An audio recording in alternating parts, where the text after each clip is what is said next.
안녕하세요. 꿀단지입니다.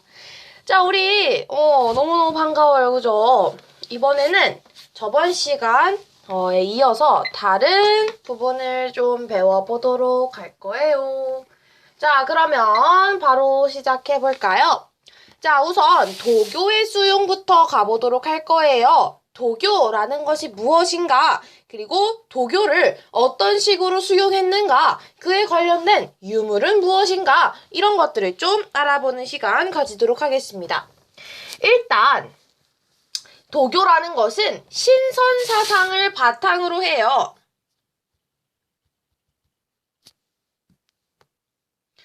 자, 뭐를 바탕으로 한다?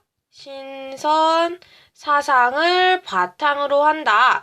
자, 그리고 노자, 장자의 사상과 여러 신앙의 요소들이 결합되어 형성된 중국의 대표적인 토착 종교입니다.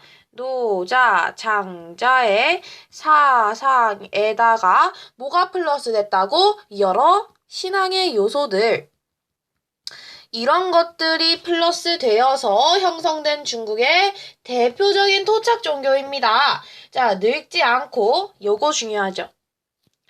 늙지 않고 영원히 사는 불로장생, 그리고 현세의 복을 추구합니다. 이게 바로 도교라는 것이죠. 자, 특히 산천 숭배 신앙이나 불로장생을 추구하는 신선 사상 등이 유행하였으며 신선 사상이 뭐라고? 산천 숭배 신앙 또는 불로장생 추구 이런 것들이 신선 사상이래요. 그리고 뭐를 바탕으로 귀족을 중심으로 전파가 되었다는 게 포인트예요. 자, 고구려에는요. 그러면 고구려, 백제, 신라 뭐 이런 것들이 있겠죠. 우선 고구려에서는 고분벽화의 도교의 방위신인 사신도를 즐겨 그렸대요.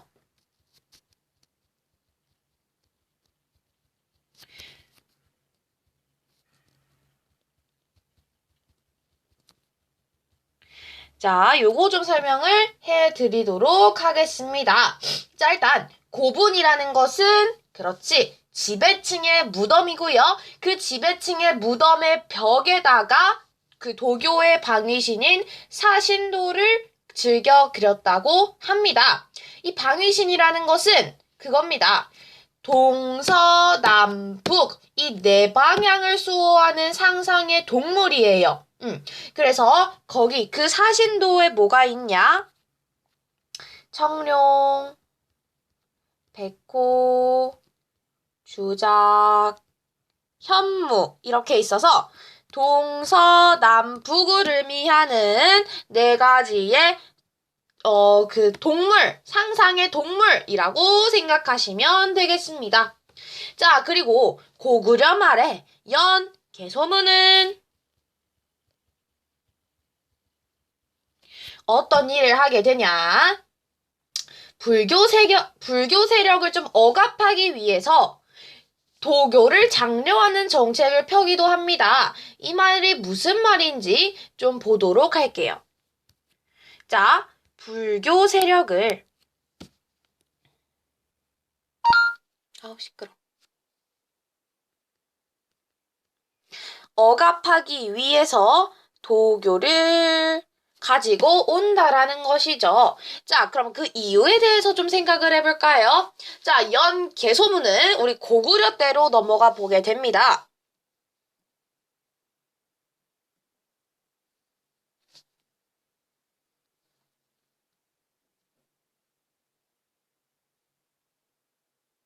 아, 맞다. 연 개소문은 왕이 아니에요, 여러분. 제가 잠깐 착각을 하고 있었네. 자, 여러분. 연 개소문은 왕이 아니었습니다. 자, 그때 뒤에다가 보면은 나올 거거든요. 뒤에서 보면은 나올 텐데 지금 미리 말씀을 조금 드려볼게요. 자, 보장왕이라는 사람을 왕으로 만들고, 이거 나중에 고구려와 당해 전쟁할 때 제가 설명을 드릴 텐데, 보장왕이라는 왕이 있었어요. 그 왕이 있을 때 얘는 불교를 억압해야 돼요.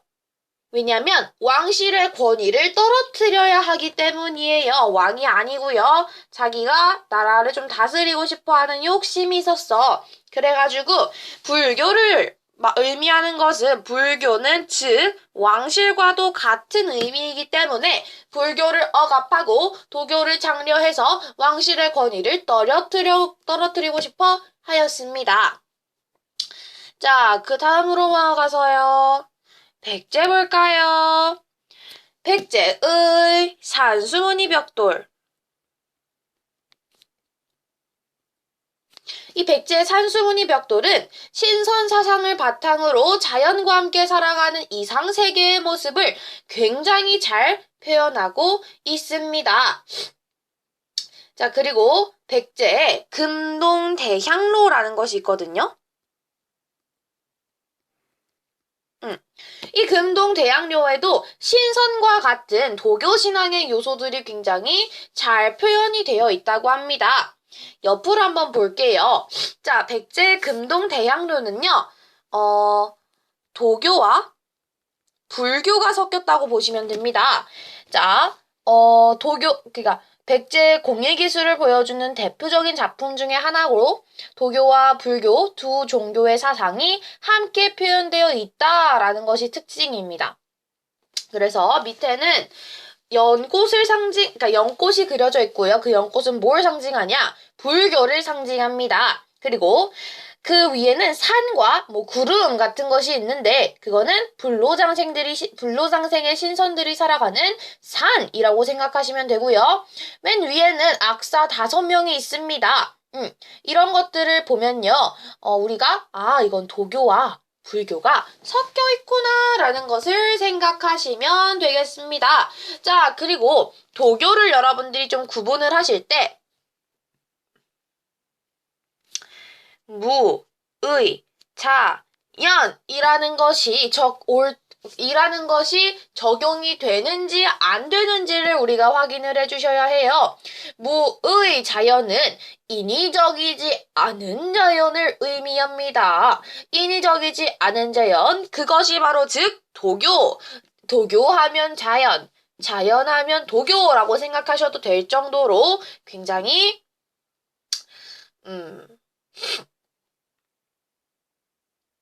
도교와 자연의 관계는 좀 상당히 잘 얽혀 있다라고 생각하시면 되겠습니다. 자, 그럼 다음으로 넘어갔어.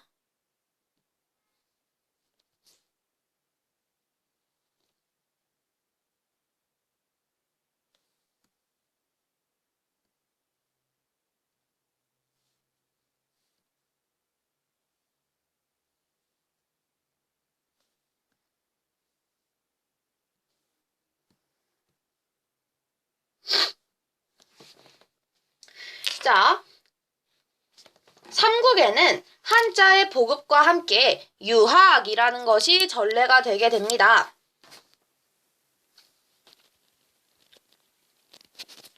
뭐가 온다고? 한자가 오면서 유학이 전례가 되게 된다라는 거죠. 자, 고구려에서는요, 소수리망 때 수도에 대학을 설치해서 귀족 자제들에게 유교 경전을 가르쳤고요. 지방에는 경당이라는 것을 세워서 학문과 무술을 가르쳤습니다. 라고 되어 있어요. 우리가 안 볼 수가 없겠죠?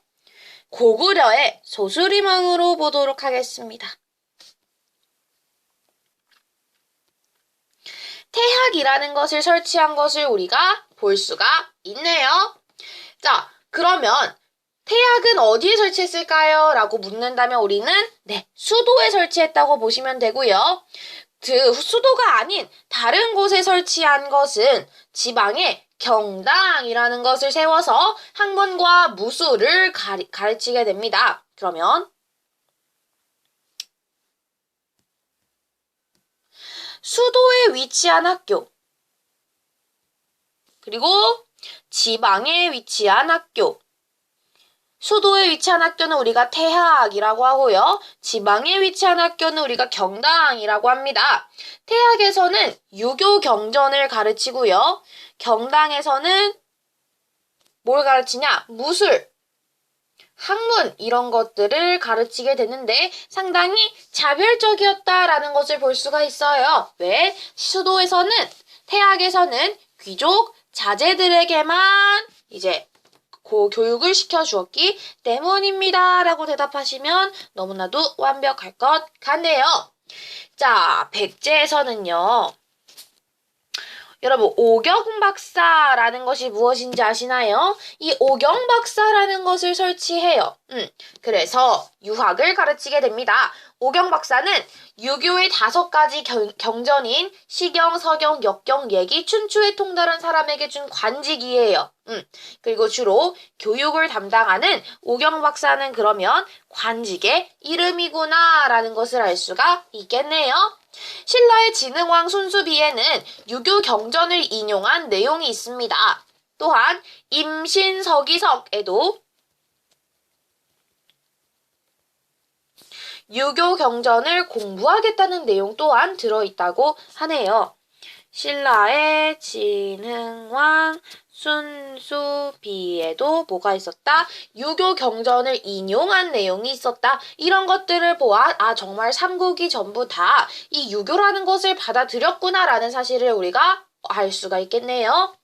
학문이 발달하고 중앙집권 체제가 안정되면서 삼국은 모두 역사책을 편찬합니다. 그 이유 국력을 과시하고 싶다. 이런 것들이겠죠.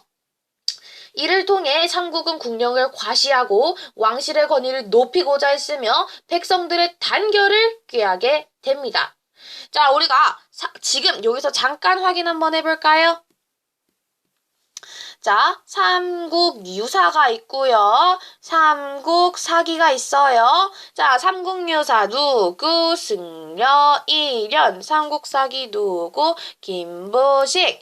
우리 고조선 할 때는 누구? 삼국유사 기억하기. 이번에는 삼국사기에 이런 것들이 좀 써여 있다고 합니다.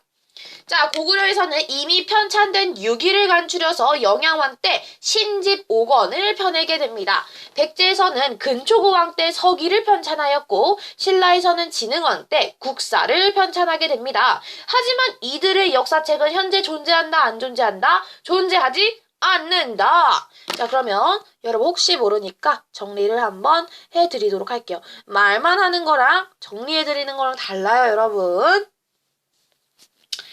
고구려에서는 이미 유기라는 것이 편찬이 되었는데 영양왕 때 신집이라고 하는 내용의 5권을 펴냈고요.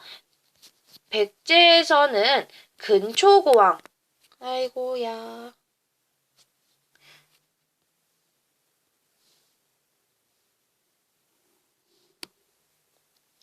근초고왕 때 뭐를? 서기를 편찬하였고 신라에서는 진흥왕 때 국사라는 것을 편찬합니다. 하지만 이거 전부 다 현재 존재한다, 존재하지 않는다, 존재하지 않는다라는 것이 특징이에요. 자, 그럼 바로 다음으로 넘어가 보도록 하겠습니다. 자, 우리 이번에는요, 고분벽화 보도록 할 거예요. 일단, 고구려와 백제의 고분, 그리고 신라와 가야의 고분을 나눠서 한번 보도록 하겠습니다.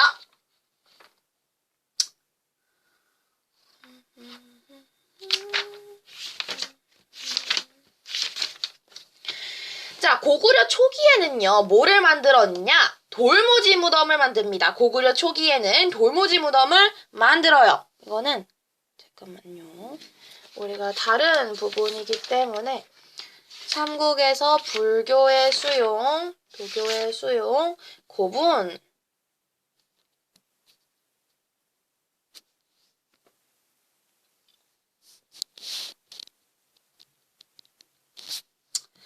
자, 그럼 차근차근 확인해 보도록 할까요? 고구려 초기에는 돌무지 무덤을 만들었지만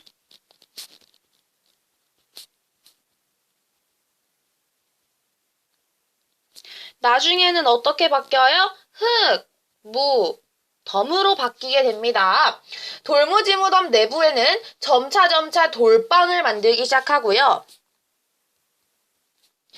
흙무덤으로 바뀌고 나서는 대부분 어떤 돌방, 굴식 돌방을 갖추게 되었다라고 하고 있는데, 그러면 우리는 이 흙무덤을 뭐라고 하냐? 굴식 돌방 무덤이라고 이야기를 해요. 설명을 드리도록 하겠습니다. 자, 돌무지 무덤의 예는요, 굉장히 유명한 게 있어요. 바로 장군총 아시죠? 이 장군총이 굉장히 유명한 돌무지 무덤이라고 해요. 계단식으로 만든 돌무지 무덤으로 한 변의 길이가 30m가 넘는 대형 무덤이라고 합니다. 우리는 이것을 장수왕의 무덤으로 추정하고 있어요. 어쨌든 백제가 우리 고구려의 영향을 굉장히 많이 받았잖아요. 그래서 무덤 또한 고구려와 비슷합니다. 이따가 나올 거예요. 어쨌든 자, 우리 굴식 돌방 무덤은 뭐예요? 굴식 돌방 무덤은 흙으로 만들었어요. 그런데 방이 있어요. 얘는 방이 있다라는 것이 특징이라는 겁니다. 자, 그래서 돌무지 무덤은 대부분 만주의 지안 일대에 남아있으며 장군총이 굉장히 잘 알려져 있습니다. 굴식 돌방 무덤은 내부에 벽화를 그려서 장식을 했다고 해요. 처음에는 주로 생활 모습을 그렸으나 나중에는 사신도를 많이 그렸다? 어디서 많이 들어보지 않았나요, 여러분? 어디서 많이 들어보지 않았어요?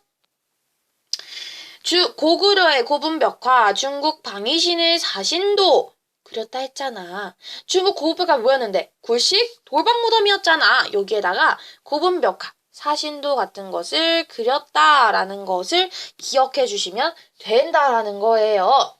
자, 그리고 백제로 넘어가 보도록 하겠습니다. 백제 또한 초기와 후기로 나눌 수가 있어요. 초기에는 고구려의 영향을 받아 돌무지 무덤을 만들게 됩니다. 얘는 누구의 영향을 받았다고? 고구려의 영향을 받았다고. 서울 석촌동에 그 일부가 남아있는데 나중에는 굴식 돌방 무덤을 만들게 됩니다. 얘는요, 중국 남조의 영향을 받게 돼요. 중국 남조의 영향을 받아서 내부를 벽돌로 쌓은 벽돌 무덤이 나타나게 됩니다. 벽돌 무덤의 대표적인 예로는요, 무령왕릉이 있겠네요. 자, 그러면 또 뒤로 넘어가 볼까요? 자, 무령왕.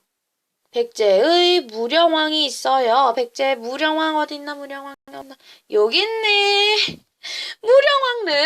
무령왕릉은 여기 나와 있네요. 어디에 영향을 받았다? 중국의 영향을 받았다. 근데 그 중국은 중국 남조의 영향을 받았다라는 것이 특징이 되겠네. 끝입니다. 자, 그러면 이제 신라와 가야의 고분으로 넘어가 보도록 하시죠.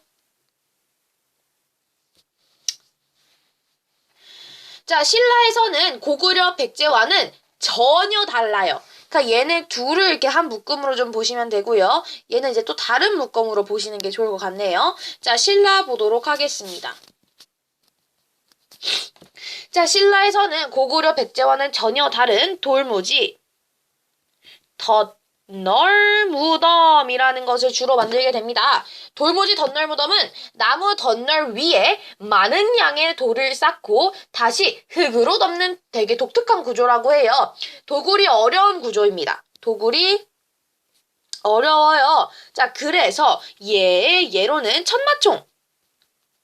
우리 천마총 하면 뭐가 생각나세요? 그렇지. 경주하면 천마총이잖아. 우리 신라의 수도는 경주입니다. 바뀌지 않습니다. 자, 천마총을 비롯한 여러 고분에서 금관을 비롯한 많은 유물이 출토되게 되네요. 자, 그러면 도굴이 어려우니까 이 천마총 같은 데서 유물이 많이 나왔구나라는 것을 알 수가 있고요. 자, 가야 한번 볼까요? 자, 가야에서는 넓은 구덩이를 파고요. 넓은 구덩이를 파고 거기에 돌 덧너를 설치한 구덩식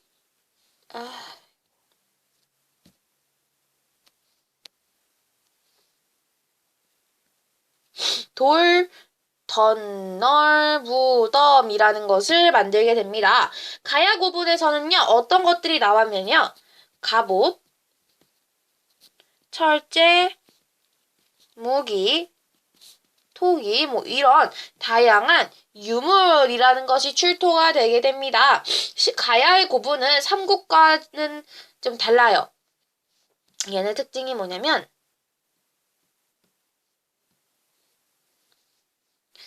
산, 능선 위에 뭐가 있어? 고분이 있대.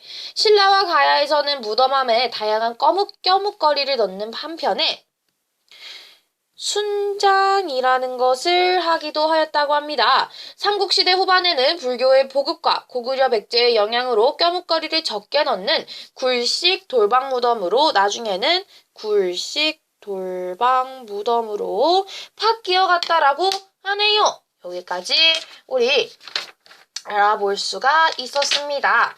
자, 그리고 삼국의 대외교류에 대한 내용은 한번 읽어보고 넘어가도록 할게요.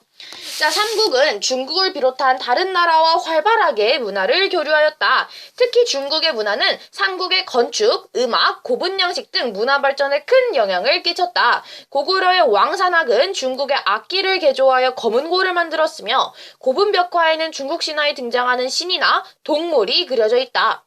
백제 초기의 서울 풍납동 토성에는 중국 남조의 초기가 많이 발견되어 일찍부터 백제가 중국과 활발하게 교류하였음을 알 수 있다. 웅진으로 수도를 옮긴 후에는 벽돌 무덤이 등장하는데 이 역시 남조의 영향을 받은 것이다. 자, 그리고 불교가 전래된 후에는 서역 지방과도 교류하였다. 고구려 고분벽화에 서역인으로 보이는 인물이 그려져 있고 우즈베키스탄의 아프라시압 궁전 벽화에는 고구려 사신이 그려져 있다. 신라 고분에서 발굴된 유리그릇, 금제, 장식, 보검, 상감, 유리구슬, 뿔 모양의 잔 등도 서역과의 활발한 교류를 알려주는 유물이다. 삼국은 중국의 문화를 받아들여 독자적인 문화를 발전시킨 후에 이를 다시 외에 전해주었다. 백제는 외와 교류가 매우 활발하여 많은 문물을 전해주었다. 아직기와 왕이는 한문과 논어, 천자문을 정해주었고 성왕 때 노리사치계는 불교를 전파하였다. 고구려의 승려 해자는 쇼토쿠 태자의 스승이 되어 외 불교에 영향을 끼쳤다. 또 담징은 종이와 먹, 벼루 만드는 기술을 가르쳐 주었다고 한다. 다카마스 고분벽화는 고구려 수산리 고분벽화와 비슷하여 고구려의 영향을 받은 것으로 보인다. 신라는 배 만드는 기술과 제방 쌓는 기술을 전하였다. 가야의 철기는 일찍부터 전해져 외의 국가 성장에 큰 영향을 하였다. 또 가야의 토기는 외의 스에키 토기에 영향을 끼쳤다. 외는 삼국의 선진문물을 바탕으로 고대 아스카 문화를 이룩하였다. 고류서화의 목조 미륵보살 반가사유상은 이 시기 삼국 문화의 영향을 보여주는 대표적인 작품이다. 우리가 기억할 것은 뭐다? 고류사의 목조 미륵보살 반가사유상 앞에서 했었어요. 삼국의 문화 할 때 똑똑히 기억이 나네요. 반가사유상. 백제의 미륵보살 반가사유상이 있는데 이것은 백제에서는요 금동으로 만들었어요. 근데 일본에서는 뭐로 만들었냐? 목조, 나무로 만들었다고 하네요. 이러한 차이점이 있다는 점 한번 알아두시기 바랍니다. 자, 그러면 우리 이제 마지막 단원에서 얼마 남지 않았습니다. 우리 아주 조금만 하면 이번 단원은 끝이 나요. 할 수 있겠죠? 바로바로 다음 시간에 만나도록 할게요. 안녕!